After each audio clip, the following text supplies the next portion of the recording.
जीव हमारी जाति है, मानव धर्म हमारा। हिंदू मुस्लिम सिख ईसाई धर्म नहीं कोई न्यारा।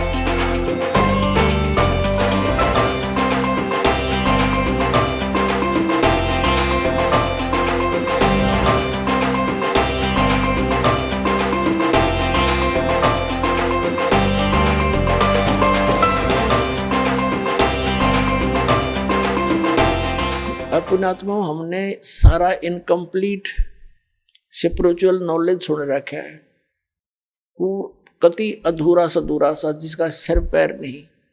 तो इसको तत्व ज्ञान कहते हैं, जो सबको सेट करे और परिपूर्ण रूप से कथाओं को भी सही सुनाए। जैसे मीराबाई पिछले जन्म जन्मांतर की पुण्यकर्मी प्राणी थे और काल उनको ऐसे स्थान पर पैदा कर देता है कि उनकी भक्ति कोई कर्ण ना दे। वो कैसे ठाकुरों के घर जन्म दे दिया। और राजस्थान के ठाकुर उस समय अपने आप को खुदा से नीचे नहीं मानते थे, अपनी बहन बेटियों को पर्दे में रखते थे, एक परंपरा थी उनकी। और स्वयं सब खेतों में या कहीं भी काम करना होता स्वयं करते थे। पशुओं का गोबर भी उठाकर बाहर कुर्डियों पर स्वयं डाला करते थे। अपनी बहन बेटियों को पर्दे में रखा करते, बाहर नहीं जाने देते थे। और कोई जाति थी तो उसको कलंकित माना जाता था, बहिष्कार करते थे, उसका बहुत विरोध करते थे, उसका बुरा हाल कर देते थे, यहां तक कि उसको मार भी देते थे। अब परमात्मा की आत्मा भगवान बन नहीं रह सकती और पिछले संस्कार उसको टिकने नहीं देते, जिसके परिणाम स्वरूप वो आत्मा परमात्मा के लिए कहीं ना कहीं भटक रही होती है। काल ने जगह जगह एजेंट बैठा रखे अपने। कहीं देखोगे कोई पूजा पाड़निया, कितने कोई पत्रालियां बैठा ला तेरी भविष्य बता दूं, आजा बैठ जा धर दे 20 रुपये। फिर ये नकली संत, ये पंथ बना रखे नेरे, ये सारे एजेंट काल ने छोड़ रखे मिसगाइड करने के लिए। एक दयालु दाता हमारा पिता विधाता है, कबीर भगवान वो स्वयं आता है। वो जब ज्ञान देने लगता है तो विरोधी लोग असंख्य होते हैं। वो नकली संतों की जिनकी रोजी रोटियां बंद होने की संभावना हो जाती है, वो जनता को भड़का देते थे। हमें अपने पिता का विरोधी बना देते थे, अपने स्वार्थवश वो नकली, जिस कारण से वो खामियाना अभी तक हम भर रहे हैं, भोग रहे हैं। तो पुण्यात्मा मीराबाई की कसक बहुत ज्यादा थी भगवान में। उसकी माँ भी धार्मिक थी। माता से उसने पता चला, श्री कृष्ण जी की मूर्ति बना करके वो उसके गुणों से परिचित होकर के भगवान श्री कृष्ण को अपना इष्ट रूप में मानकर पूजा करने लगी। अब जब उसका विवाह करने लगे तो उसकी माँ उसने स्पष्ट कह दिया कि माता मैं दूसरी शादी नहीं कर सकती, मैंने तो ब्याह कर लिया भगवान से। तो नहीं माना, समाज का कारण था, जबरदस्ती उसका ब्याह कर दिया। एक बहुत अच्छे नेक व्यक्ति से विवाह, एक बहुत अच्छे नेक व्यक्ति से हुआ। और वो विवाह के 4 वर्ष के बाद उसके पति की मृत्यु होगी, मीराबाई के पति की। लेकिन उसने मीराबाई की प्रार्थना पर इतनी सुविधा दे दी थी कि मंदिर में जाने अलाउड कर दिया था। वो नगरी का राजा था, तो राजा के आगे विरोध कौन कर सकता है। उसके साथ में 2-3 नौकरानियां बहनें चली जाती थी, तो जिससे तो दूसरे ठाकुर लोग भी नहीं बोल सके, भी अकेली नहीं जाती है, 4-5 जाते हैं इसके साथ। और फिर राजा के सामने प्रत्येक व्यक्ति कुछ नहीं बोल सकता। अब वो मंदिर जाती थी, अटूट श्रद्धा थी भगवान में। अब परमात्मा कहते हैं, सोचल छिद्र में करूं अपने जन के काज, सोचल छिद्र में करूं। अब क्या हुआ, दयालु है परमात्मा, सतगुरु आए दया करी, ऐसे दीन दयाल। ये हमारे सत परमात्मा सतगुरु आते हैं, ऐसे दीन दयाल हैं, अपनी आत्माओं को अपना रास्ता आप ही बताते हैं। एक दिन उस परमात्मा कबीर जी के शिष्य हो गए थे रविदास जी, और भी कई शिष्य हो गए थे, लेकिन रविदास जी उनके बहुत निकट रहते थे और वो चमार जाति से थे। आज से 600 वर्ष पहले ये छुआछूत चरम सीमा पर था। और ये जो शेड्यूल कास्ट के जो व्यक्ति होते थे, अनुसूचित जाति यानी चमार हुए, जुलाहे हुए, इनसे अन्य विशेष कर सर्वण जाति बहुत इनको हे समझती थी, इनके निकट नहीं मान जाते थे। तो मीराबाई, जिस रास्ते से मीराबाई जाती थी मंदिर में, उसी रास्ते में बीच में एक गरीब की झोपड़ी थी, आगे उसके साथ ही एक लंबा वैसे वन था, वृक्ष थे, खुला मैदान था। वहां परमात्मा कबीर जी और रविदास जी दोनों संत रूप में वहां सत्संग करने लग गए। अब मीराबाई जा रही थी मंदिर में, और जब देखा जाते समय कि कोई साधु संत आए हैं, लोग इकट्ठे हो रहे हैं, वापस आई, घंटा 2 घंटा मंदिर में अपनी करके पूजा अर्चना, तो वापस देखा तो वहां सत्संग शुरू हो गया, हो रहा था। मीराबाई और सखियों ने सबने मिलकर सोचा चलो 2 वचन सुनते हैं, भगवान की चर्चा हो रही है। वो बैठ गई जाके। परमात्मा तो आए इसीलिए थे, उस अपनी आत्मा को कहते हैं गोता मारूं स्वर्ग में जा बैठूं पाताल, कह कबीर ढूंढता फिर अपने हीरे मोती लाल। जैसे परमात्मा ने सबको ऐसे ही खोजा, तो मीराबाई सत्संग सुनने लगी। परमात्मा ने सत्संग वही किया जो राम और कृष्ण के बारे में वो किया करते थे। गुण तीनों की भक्ति में ये भूल पड़ो संसारे, कह कबीर निज नाम बिना कैसे उतरो पारे। 3 देव की जो करते भक्ति, इनकी कदे ना होवे मुक्ति। सारी कथा कहानी सुनाई भगवान ने। ब्रह्मा विष्णु महेश नासवान है, इनसे ऊपर कोई और परम शक्ति है, अपने को छुपा कर दाता बताया करते थे। मीराबाई को शौक लगा जैसे बिजली का झटका लगा करे, क्योंकि वो श्री कृष्ण की पुजारण थी, श्री विष्णु की पुजारण थी। पहली बार तो पुण्यात्माओं सबके साथ ऐसी घटना घटी। दास को भी ऐसा झटका लगा था, जब क्योंकि दास श्री कृष्ण और विष्णु का कट्टर पुजारी था, हनुमान जी के व्रत रखता था। श्याम जी हमारे दादा लाई वह गांव होया करे पूरी साजली पूजा, वो भी करता था। तो पहली बार दास को भी बड़ा दुख हुआ था, लेकिन सहन करके फिर आगे जानने की चेष्टा की तो हृदय के पट खुल गए, स्पष्ट दिखाई देता है। पहले मोतियाबिंद था, हमारा ऑपरेशन हो गया, अब हृदय वाली आंखें काम करने लगेगी। अब मीराबाई को बड़ा दुख हुआ सत्संग के बाद, कहने लगी महाराज जी आप क्या बात कह रहे हो, क्योंकि पुण्यात्मा कोई भी जो प्रसन्न भी करते हैं वो सभ्य तरीके से करते हैं। कहने लगी महाराज जी हमने तो कभी ये बात सुनी नहीं, आप जो बता रहे हो। तब परमेश्वर ने कहा बेटी जो नहीं सुनी वही सुनाने आया हूं मैं। जो तुमने सुना है वो लोकवेद है, दंत कथाएं हैं, ये राम कृष्ण की आप मृत्यु होती है। तो प्रश्न किया उस देवी ने कि भगवान आप कैसे कह रहे हो। भगवान श्री कृष्ण जी ने मोरध्वज राजा के पुत्र ताम्रध्वज को आरे से चिरवा कर जीवित कर दिया, आप कैसे कह रहे हो कि वो कुछ नहीं कर सकते। परमात्मा ने कहा बेटा मैं ये नहीं कह रहा कुछ नहीं कर सकते, पर ये तुम्हें मुक्ति नहीं दे सकते। फिर इनकी सामर्थ्य देख लो। मोरध्वज राजा का लड़का तो श्री कृष्ण ने जाके जीवित कर दिया, क्योंकि उसके सांस शेष थे, उसकी आयु शेष थी, इतना ये कर सकते हैं। ये तो एक जादूगर कर देता है, छोटे मोटे साधु संत कर देते हैं। लेकिन श्री कृष्ण जी जब कहाँ गई थी उनका वो सामर्थ्य, जब उनका सगा भांजा अभिमन्यु महाभारत के युद्ध में चक्रव्यूह में मारा गया था।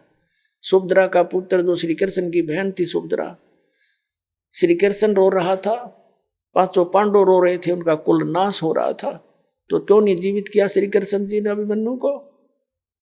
अब सुन होगी। फिर पूछा उसने जी कारण क्या था, कि बेटी अभिमन्यु का प्रारब्ध इतना था, उसकी आयु शेष नहीं थी, और ताम्रध्वज की आयु शेष थी। उसने जाकर दिखा दिया ड्रामा, तो सेम गिवा एकदम, क्योंकि मालिक के जो ज्ञान है ये सटीक उदाहरण है। वह घर चली गई तो कहने लगी जी, फिर उसने कहा परमात्मा से, फिर दूसरा प्रश्न किया कि मुझे भगवान कृष्ण साक्षात दर्शन देते हैं, मैं उनसे बातें भी करती हूँ। परमात्मा ने कहा बेटी तू अपने कृष्ण जी तो पूछ लिए, ये देवता है, ये झूठ नहीं बोला करते, सच्ची बताओगे तेरे को। अब उसने तो रात में नींद आई नहीं, बहुत कसक होगी, तो उनको जैसा भी वो समय कभी प्रकट हुए, श्री कृष्ण जी से पूछा भगवान आप तो सतोगुण भगवान हैं, आप तो झूठ बोला ही नहीं करते, मैंने ऐसे ऐसे संतों का सत्संग सुना है, मेरे बात जची नहीं उनकी, क्या आपसे भी कोई ऊपर शक्ति है? तो श्री कृष्ण जी ने कहा मीरा वो शक्ति है, लेकिन वो हमने भी ना मिली, उसकी ट्राई करने की कोई यूज नहीं, हमने खूब सिर पटक लिया, वो देख उसका कोई अता पता नहीं लगता। अब वो उसको तो बड़ा झटका लगा कि वो संत कहते हैं हम उनको दिखा दें और उसका नाम दें, उसकी प्राप्ति करा दें। श्री कृष्ण जी ने इतना मान लिया कि वो है अवश्य। तो वह रात को नींद नहीं आया उस बेटी को। अगले दिन फिर पहुंच गई सत्संग में, वहीं बैठ गई, फिर सारी 2-3 दिन लगातार मालिक सत्संग करते रहे। फिर क्या हुआ, मीराबाई को प्रेरणा हुई कि भगवान मुझे उपदेश दे दो। परमात्मा ने कहा बेटा पहला काम है इस भक्ति मार्ग का प्रथम कदम गुरु होना चाहिए, सतगुरु हो, सच्चा ज्ञान वाला हो। तो मीराबाई ने कहा भगवान दीक्षा दे दो। अब परमात्मा ये देखना चाहते थे, या ठाकुरों की लड़की, इसमें भगवान की कितनी चाह है,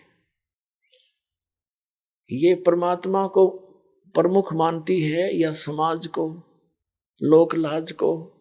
तब मीरा से कहा कि बेटी जाओ। परमात्मा ने कहा, पता था कि वो दीक्षा मांगेगी, इतना ज्ञान सुने बात से तो पुण्यात्मा का कलेजा हिल जाता है। रविदास जी से कह दिया कि तू मीराबाई को नाम दे दिए, प्रथम मंत्र मैंने तुझे बताया, केवल इस को देना, आगे तेरे को आदेश भी नहीं है, और मैं तेरे पास भेजूंगा जब यह दीक्षा लेना आवेगी, और तू इसकी परीक्षा लेना, तब देना इसको नाम। अब वह लड़की ने प्रार्थना की, परमात्मा ने कहा बेटी जाओ उसके पास, वो बैठा महात्मा, वो देंगे तुझे दीक्षा। वो तो गई वहां पर जहाँ संकेत मिल गया, जाकर बैठ गई, महाराज जी नाम दे दो, दीक्षा दे दो। रविदास जी कहने लगा बेटी बहन मैं हूं चमार जाति का और तू है ठाकरा की बेटी, गुरु से नाम लेने के बाद जब तूने लोग जाके यूं कहेंगे तूने किससे नाम ले लिया है, चमार पर नाम ले लिया, इज्जत का नाश हो गया, और जब तेरे मन में दोष आ गया भक्ति खत्म हो जाएगी तेरी, और लोग तेरी बेइज्जती बहुत करेंगे बेटी, तो कोई और देख ले अपना गुरु। तो मीराबाई ने कहा कि महाराज जी मैं आपकी बेटी, आप मेरे पिता, बाढ़ में जाए संसार, मेरा नाम दे दो, मैं पीछा छुटवाना चाहती। तो रविदास जी ने दीक्षा दे दी। अपने आत्माओं भक्तों के लक्षण ये होते हैं, वो लोक लाज नहीं करते। कभी परमात्मा की वाणी में भी गरीबदास साहिब बताते हैं, लोक लाज ना कीजिए निर्भय हो रहिए, और यो मन चावे राम को तो दासा तन करिए। कहते हैं लोक लाज ना कीजिए निर्भय हो रहिए, जय मन चावे राम को दासा तन करिए। स्वान स्वरूप संसार है कुछ कर सी नाही, शीस महल को देख करिए भौंक भौंक मर जाही। सत्संगी तजना सत्संगी संगना तज चितराम बसाही। नित्यानंद जी महाराज संत हुए हैं, उन्होंने कहा है कि लोक लाज मर्याद जगत की तृण जो तोड़ बगावे। ये लोक लाज मर्याद जगत की नोगे तृण की तरह, डिकड़े की तरह तोड़ के फेंक दे, तब कोई राम भगत गत पावे। तो साधु संतां के पिछले उदाहरण देख लो, उन्होंने लोक मर्यादा कति नहीं करी। जैसे आदरणीय नानक साहिब जी हिंदू धर्म में थे, अरोड़ा खत्री इनके घर जन्म था इनका, और रामकृष्ण के पुजारी थे। परमात्मा मिले तो पूरा उसी दिन त्याग दिया था, परमात्मा के दर्शन करके आते ही सब छोड़ दिया, और पूरा विरोध हुआ था उसका हिंदू समाज में, होने दे, कति परवाह नहीं करी। ये दृढ़ भक्त होते हैं जिनको भगवान आकर मिलते हैं। तो मीराबाई ने कहा भगवान मुझे नाम दे दो, आप मेरे पिता, मैं आपकी बेटी। कुछ हो मेरे साथ, वो संघर्ष आप मेरे साथ रहोगे, मैं आप झेलूंगी सब कष्टों को, पर परमात्मा के लिए मैं कुछ भी कर सकती हूँ। अब प्रथम मंत्र दे दिया रविदास जी ने, और फिर जैसे महीने में 20 दिन में फिर आने लगे सत्संग करने। तो सत्संग उस दिन तो भगत पर पक्के आते हैं। सत्संग विशेषकर परमात्मा रात्रि में भी करते थे और दिन में भी करते थे। दिन में कम, रात्रि में ज्यादा करने लगे, क्योंकि दिन में काम नहीं में समय नहीं मिलता भक्तों को, व्यक्तियों को। रात्रि तो अपनी ही होती है, अपने ही समय नींद से समय निकाल लेते हैं। अब पहले तो वो दिन में मंदिर में जाती थी, अब रात्रि ने सत्संग में जाने लगी, दोनों टाइम, सुबह भी, दिन में भी, रात में भी। अब पहले तो उसका पति था, उसको साथ देता था, कोई बोलने वाला नहीं था। अब उसकी मृत्यु के बाद उसका देवर बन गया वहां का, उस नगरी का राजा। उसने मीराबाई को बहुत समझाया कि तू अब मत जाया कर, पहले तो तेरा पति था, अब लोग पता नहीं क्या क्या बात बनाते हैं, हमारी इज्जत का नाश कर देगी तू। उसने कोई परवाह नहीं करी थी, मंदिर में जाती रही। और फिर लागी और रात ने सत्संग में जान। इस बात का उसके देवर ने घना मलाल हो गया, घना दुख मान लिया कि इसको तो मार दे तो अच्छा है, और इसने तो इज्जत का नाश कर दिया। तो क्या किया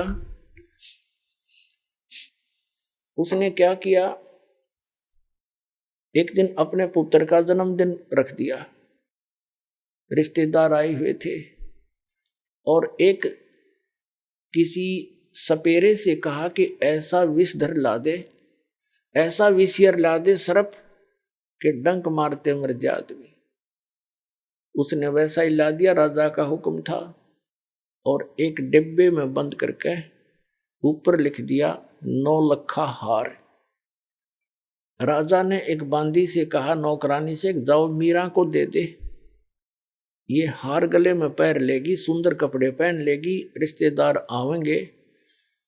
और ऐसे, क्योंकि वो तो ऐसी रहती थी बेचारी, उसने तो ना उड़ने पैरने की कोई परवाह नहीं रही थी, भगवान में कसक गनी लगी थी। तो उसने कहा कि ठीक से कपड़े पहन लेना, मेरी बेइज्जती ना करवाना, रिश्तेदार ने कहेंगे भाई रहा नहीं उसकी पत्नी को कैसे रखता है, और ये हार पहन लेगी। उसने सोचा था न्यू कि सर्प डस कर मर जाएगी, सर्प देगा डस, सारे रिश्तेदार होंगे, सब गवाह हो जाएंगे, एक सांप लड़ गया, भाई हम भी वहीं थे, इसलिए मृत्यु होगी उसकी। इसने चाल तैया चाली थी। अब वो नौकरानी ने जाकर दे दिया कि ले मीरा भाई, राजा ने बताया है इसमें एक हार है बहुत कीमती, इसको पहन लेना, और सुंदर कपड़े पहन ले, आज उनका लड़के का जन्मदिन है, दूर दूर के रिश्तेदार आए हुए। मीरा भाई बोली रख दे बेबे, पहन लूंगी। नानू का हाइबा पहन ले, अकमा पहन लूंगी, तू जा। वह चली गई। अब उसने खोला कि ना पहरूंगी तो यूं दुखी करेगा, इन बातों में तो कोई खास आंट भी नहीं मेरा भक्ति की, मेरे लिए तो माटी है, यू हार है, जो कुछ भी है, लेकिन यू बकवादी आदमी दुखी करेगा। तो उसने अपना धोए दाए कपड़े पहन के वो हार गले में पहन के बैठ गई कि जब वहां जाएंगे इकट्ठे में चली जाऊंगी, जहाँ इकट्ठा होना है पार्टी में। अब 5-7 मिनट के बाद वो आया, वो तो देख वो तो ये देखने आया था कि मर्गी होगी, वाई वाह के कह धुआं, सांप लड़ गया, सांप लड़ गया, ये रहा, भागियो भागियो। अब उसने जाकर देखा कि वो मीरा बाई गले में सुंदर हार पहने बैठी। तो कहने लगा कि ये हार कहाँ से लाई, तो उल्टा मैं जानता था तू रातों जाती है, यही कर्म करने जाती है। वो कहने लगी जी आप भी मुझे जीने देते ना मरने देते, आप ही ने तभी भेजा था, और देख मुझे ही कलंकित कर रहे हो। तो वो कहता मैंने कहाँ, कौन से उस कहाँ भेजा था, कि ये डिब्बे में, ये बांदी नौकरानी देकर गई थी। वो डिब्बा देखा कि इसमें क्या था, कि इसमें ये हार था। अब उसने सोचा, बांदी बुलाई नौकरानी कि तू, बोली जी मैं अभी देकर बाहर ही बैठी हूँ, इनके बाहर नौकरानी थी, वो बाहर रहती थी। और यही डिब्बा, और तो उसके पास कोई वस्त्र भी, कपड़ा भी नहीं था विशेष, और कोई पात्र भी ऐसा नहीं था। अब उसने सोचा भाई उसने सोचा सपेरा जादू कर गया मेरी खातिर, वह ना जच्ची उसके, कोई और जादू जंत्र का दे गया होगा। तो जब तो वह बच गई, एक दिन उसने क्या किया कि एक सर्प से एक विष मंगवाया, विष डालकर एक प्याले से, उन्हें सोचा या मरती नहीं, मानती नहीं, इसने इज्जत का नाश कर दिया, जिसको जहर से मार देते हैं। उसको कहा विष, साथ गया तलवार लेकर कि ये जहर पी ले, ये विष है इसके अंदर, या तो इसको पी लेना, तेरी गर्दन काटूंगा। तलवार लेकर खड़ा हो गया। मीराबाई ने सोचा मारना तो इसने है ही, तलवार से तो दर्द होगा, विष पे लेती हूँ, आराम से मर जाऊंगी। करके मालिक को याद, और विष पीगी सारा।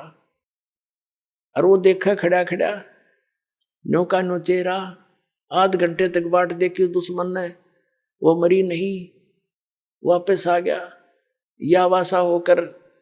तो परमात्मा कहते हैं मीराबाई को मारन लागे जहर का प्याला प्यारे, पीवत ही अमृत हो लाग्या, हो गया सर्द ही यारे। मन तू पावेगा अपना किया रे, भोगेगा अपना किया रे। भक्ति के अंदर ऐसी शक्ति है, पुण्यात्माओं विश्वास करना इस मालिक पर। ये कथाएं सुना करते थे हम, कथा नहीं थी, ये सच्ची बातें हैं। कहाँ तो विष ने मारना था, कहते हैं पीवत ही अमृत हो गया, और हो गया सर्द ही यारे। कहाँ तो विष ने बेचैनी पैदा करनी थी, और कहते हैं ठंडक सी होगी उस बेटी की अंतःकरण में। अब उसने सोचा भाई ना तो या मारे तो मरती, उसके देवर ने, अब इसका के इलाज करो, इसने तो हमारा बट्ठा बैठा दिया इज्जत का। उसने उसकी माँ बुला ली, मीराबाई की उससे कहा कि मौसी तू समझा दे इसने। और माँ की बात बेटी मान लिया करती है। तो माँ ने बहुत समझाया, बेटी देख इधर उधर जाती है, हमारी तकरार होती है, तो अपनी भक्ति यहाँ कर ले। और वहाँ 100 प्रकार से उसने जैसे तैसे माँ बेटी को समझाती है, अपने सारे जंतर मंत्र कर दिए, पर वह ना मानी। फिर यहाँ तक कहा कि बेटी हम ठाकुर, और वो चमार जिस तो तू नाम ले आई, इसमें भी हमारी बेइज्जती का मामला है बेटा, तू मत जाकर वहां। तो माता और बेटी का फिर क्या एक कवि के द्वारा बना गया शब्द सुनाते हैं। सत्संग में जाना मीरा छोड़ दे, सत्संग में जाना मीरा, आए मारी लोग करें तकरार, सत्संग में जाना मीरा छोड़ दे। आए मारी लोग करें तकरार, सत्संग में जाना मीरा छोड़ दे। सत्संग में जाना मीरा छोड़ दे, हाय मारी लोग करें तकरार, सत्संग में जाना मीरा छोड़ दे। सत्संग में जाना मेरा ना छूटेरी, सत्संग में जाना मेरा ना छोटेरी। हारी चाहे जड़ के मरो संसार, सत्संग में जाना मेरा। हारी चाहे जल के मरो संसार, सत्संग में जाना मेरा। थारे सत्संग के राह में है, थारे सत्संग के राह में है। आए वहाँ पर रहते हैं काले नाग, कोई कोई नाग तन डस लेवे। आए वहाँ पर रहते हैं काले नाग, कोई कोई नाग तन डसल वही। जब गुरु जी की मेरे फेरी, जब गुरुओं की मेरे फेरी, हारी व तो सरप गंडे वे बने जाव, सत्संग में जाना मेरा ना छुटेरी। हारी व तो सरप गंडे वे बने जाव, सत्संग में जाना मेरा, सत्संग में जाना मीरा छोड़ दे, सत्संग में जाना मीरा छोड़ दे। आए मारी लोग करें तकरार, सत्संग में जाना मीरा छोड़ दे। सत्संग में जाना मेरा ना छुटेरी, सत्संग में जाना मेरा ना छुटेरी। हारी चाहे जड़ के मरो संसार, सत्संग में जाना मेरा, थारे सत्संग के राह में है। वह माता डराना चाहती है बेटी को, तुम्हारे सत्संग के राह में आए वहाँ पर रहते हैं बब्बर शेर, कोई कोई शेर तन खा लवे, कोई कोई शेर तन खा लवे। जब गुरु जी की मेहर होवेरी, जब सतगुरु जी की मेहर होवेरी, आरी वो तो शेरों के गिदड़ बने जावे, सत्संग में जाना मेरा ना छुटेरी। हारी व तो शेरों के गिदड़ बने जावे, सत्संग में जाना मेरा ना छुटेरी। तुम थारे सत्संग के बीच में है, थारे सत्संग के बीच में आए वहाँ पर रहते हैं साधु संत, कोई कोई संत तन ले रमे। आए वहाँ पर रहते हैं साधु संत, कोई कोई संत तन ले रमे। तेरे री मन में माता पाप हैरी, तेरे री मन में माता पाप हैरी, वो संत मेरे माँ बाप हैरी, वो संत मेरे माँ बाप हैं। हारी व तो कर देंगे बेड़ा पार, सत्संग में जाना मेरा ना छुटेरी। हारी व तो कर देंगे बेड़ा पार, सत्संग में जाना मेरा ना छुटेरी।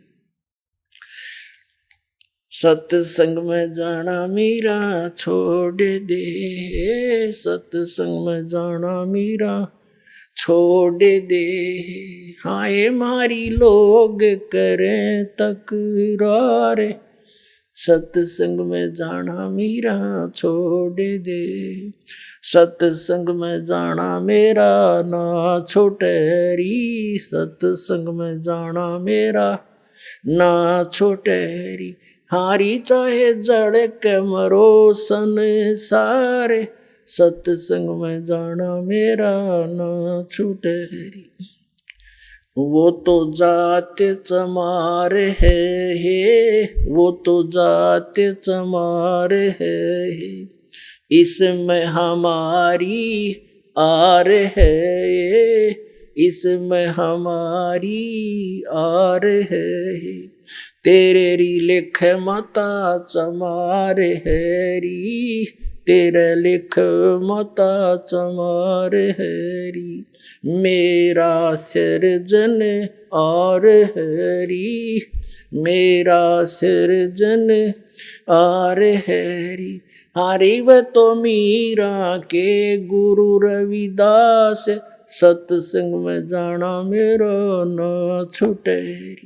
हारी वे तो मीरा के गुरु रविदास, सत्संग में जाना मेरा ना छूटे। अपने आत्माओं परमात्मा के पाने के लिए, परमात्मा के पाने के लिए सबसे बड़ी बंधन काल ने, सबसे बड़े रस्से हमारा बांध रखे हैं ये लोक परंपराओं के। और परमात्मा कबीर साहब कहते हैं, सोई जन उभरे जिन तोड़ी कुल की कान। परमात्मा कहते हैं कुल करने के कारण यू अनसा गया बिगो, जब यू कुल के कर लेगा तो चार पाया का हो। आज तो लोक लाज में कुल की मर्यादा में को प्रमुख मानकर सत्संग में आया नहीं, सत्संग सुने नहीं, ज्ञान होया नहीं, भक्ति करी नहीं, फिर गधा बन का घूमेगा, चार पाया का होगा। जब यू कुल के ढालड़ा होगा तेरे, तब यू कुल के कर लेगा तो चार पाया का हो। तो संतों को यू हृदय में जम जाती है बातें। तो यहाँ परमात्मा कहते हैं कि तन छूटे जब कहाँ समावेगा, और आखिर तुझको कौन कहेगा। गुरु बिन आत्म ज्ञान मन ने की कर ले, 2 दिन का मेहमान मन ने की कर ले, 2 दिन का मेहमान। कहते आखिर तुझे गुरु के बिना यू आत्मज्ञान बताओगा कौन है। तो इस प्रकार हमने इस सारे ज्ञान को समझना है। जैसे नित्यानंद जी एक ब्राह्मण कुल में थे, तहसीलदार की पोस्ट थी, 250 वर्ष पहले की बात। इसमें नारनौल के नवाब के यहाँ तहसीलदार की नौकरी करते थे। जब यू आत्मज्ञान हुआ, फिर परमात्म ज्ञान हुआ, नौकरी त्याग दी। पत्नी थी, वो विरोध गणा करा करती, परमात्मा की ऐसी रजा हुई, उसकी मृत्यु होगी, और वैराग बन गया। जब इस ज्ञान से परिचित हुआ तब कहा था ब्राह्मण कुल में जन्म था। पहले तो 250 वर्ष पहले ब्राह्मण के घर जन्म होना ही एक बहुत बड़ी महान माना करते थे। और फिर तहसीलदार की पोस्ट, आज तो मंत्री की कोई ना इतनी कीमत जितनी उस समय तहसीलदार की होती थी। और दोनों को बद के गढ़ भगवान से दूर कर, कहते हैं कबीर साहब कहते हैं, सुख के माथे पत्थर पड़ो जिसते नाम हर देते जा, और बलिहारी उस दुख के जो पल पल नाम रटावे। परमात्मा कबीर जी कहते हैं आग लगो ऐसे सुख के जो भगवान से दूर करे, हे परमात्मा ऐसा दुख भी दिए रखना, तेरी याद बनी रहे। तो नित्यानंद ने कहा था जब वो ये ज्ञान हो गया, जब कहते हैं ब्राह्मण कुल में जन्म था मैं करता बहुत मरोड़, और गुरु गुमानी दास ने दिया कुबद गढ़ तोड़े। संत मिले उनको गुमानी दास नाम के, कहते कुबद का गढ़ तोड़ दिया। मान बढ़ाई है, ऊंची नीची जाति वाला अभिमान भेदभाव, कहते ये कुबद का गढ़ संत बिना नहीं टूटे। तो परमात्मा के बच्चे जो होते हैं उन्हीं को मिलते हैं जो दृढ़ होते हैं। मीराबाई दृढ़ भगत थी, सारा संसार एक तरफ।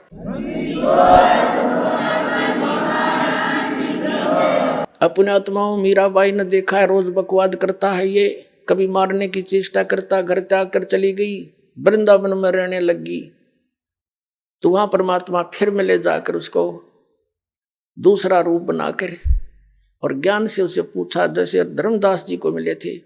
तब उस बेटी की फिर आंखें खोली, बेटा इससे आगे और भी नाम है, ये तो प्रथम मंत्र दिया है, इसके आगे सतनाम है, वो ग्रहण कर, उसको मैं दे सकता हूँ और किसी के पास नहीं है।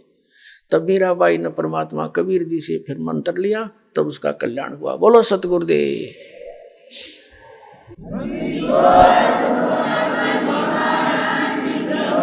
आप सुन रहे थे जगत गुरु तत्वदर्शी संत रामपाल जी महाराज जी के मंगल प्रवचन। अधिक जानकारी के लिए विजिट कीजिए हमारी वेबसाइट www.jagatgururampalji.org। संत रामपाल जी महाराज जी के शुभ आशीर्वाद से पूरे विश्व भर में 500 से भी ज्यादा नाम दीक्षा केंद्र हैं, जिन पर संत रामपाल जी महाराज जी द्वारा ऑनलाइन निशुल्क नाम दीक्षा दी जा रही है। अपने नजदीकी नाम दीक्षा केंद्र का पता करने के लिए संपर्क करें 8222880541।